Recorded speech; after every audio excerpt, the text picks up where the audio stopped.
So here's a product I really love. It's called Solution Finish. I use it on faded black pieces, and it re-dyes them back black like everybody likes. So this is Solution Finish. You want to make sure you shake it up really well. It's got a marble in it. Make sure you get all the dye mixed up. I just use old towels. Basically take some of this dye, throw it on the towel here. I put the lid on because I know I'll knock it over somewhere and make a mess. See, this is kind of faded. What I do is I just rub it in, and you can see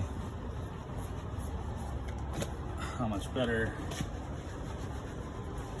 that looks, dyed back black.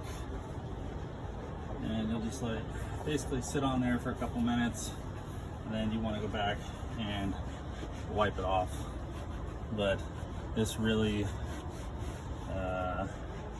customers think that you're a magician when you do stuff like this, for sure. So Solution Finish, check it out, it's a great product.